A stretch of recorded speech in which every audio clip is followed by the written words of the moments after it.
বরাবরের মতোই আমি আপনাদেরকে স্বাগত জানিয়ে শুরু করছি। আশা করি সকলেই সুস্থ আছেন।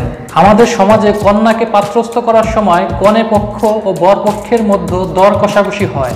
বর পক্ষকে নগদ অর্থ প্রদান করতে হবে, না হলে দ্রব্য সামগ্রী বা অন্য কোনো আর্থিক সুবিধা দানের জন্য কন্যা পক্ষকে বাধ্য করা হয়। যৌতুক প্রথা একটি অন্যতম সামাজিক সমস্যা। আমাদের দেশে কনে পক্ষ থেকে বর পক্ষকে যৌতুক প্রদান করা হয়। এটি একটি সামাজিক ব্যাধি, এটি একটি নির্যাতনমূলক প্রথা।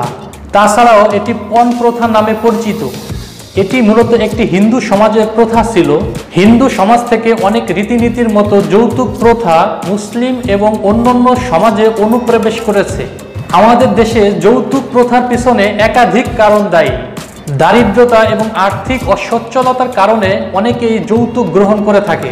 আবার অনেক সময় পিতামাতা কন্যার সুখের কথা চিন্তা করে যৌতুক দিয়ে থাকে। আবার অনেকেই যৌতুককে সামাজিক প্রথা মনে করে, যার কারণে শত কষ্ট হলেও বর পক্ষকে যৌতুক প্রদান করে থাকে। অথচ এটি একটি সামাজিক প্রথা হলেও এর ইতিবাচক কোনো দিক নেই।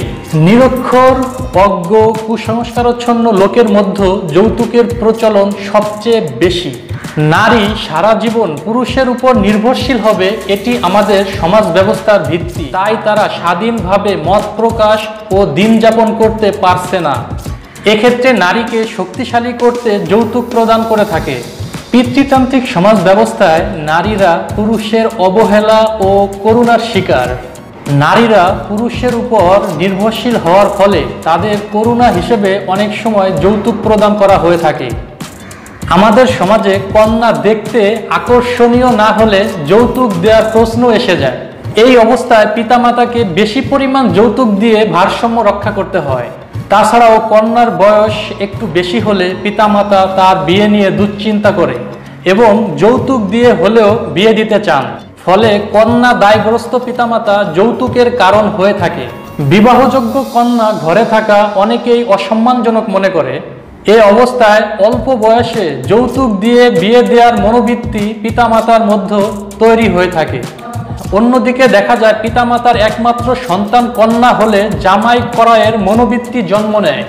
আমাদের সমাজে মেয়ে বিয়ে দিয়ে জামাই করায়ের মনোবৃত্তি যৌতুক প্রথাকে উৎসাহিত করে। যৌতুকের প্রভাব পুরোটাই নেতিবাচক। এর কুফল সমাজের সবাইকেই ভোগ করতে হয়। এই সমস্যার মনস্তাত্ত্বিক প্রভাব খুবই কষ্টকর। নারীকে এক্ষেত্রে পণ্য হিসেবে মনে করা হয়। এটি বিকৃত মানসিকতারই বহিঃপ্রকাশ। আমাদের সমাজে যৌতুকের মানসিক প্রভাব লক্ষ্য করার মতো। অনেক দারিদ্র পিতা যৌতুকের দাবি মেটাতে গিয়ে নিঃস্ব হয়ে পড়ে। এক্ষেত্রে ঋণ, ভিটামাটি পর্যন্ত বিক্রি করতে দেখা যায়। তাছাড়া যৌতুকের পরিণতিতে নারীরা আত্মহত্যার পথ পর্যন্ত বেছে নেয়।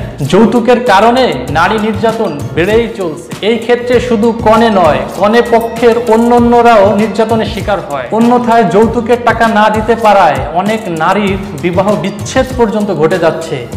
যৌতুকের অভিশাপের কবলে পড়ে মানুষ নিঃস্ব হয়ে যায়। যৌতুক প্রথা এদেশের নারীদের উন্নয়নের গতিকে থামিয়ে দেয়। এর নেতিবাচক প্রভাব সমাজের প্রতিটি স্তরে লক্ষ্য করার মতো।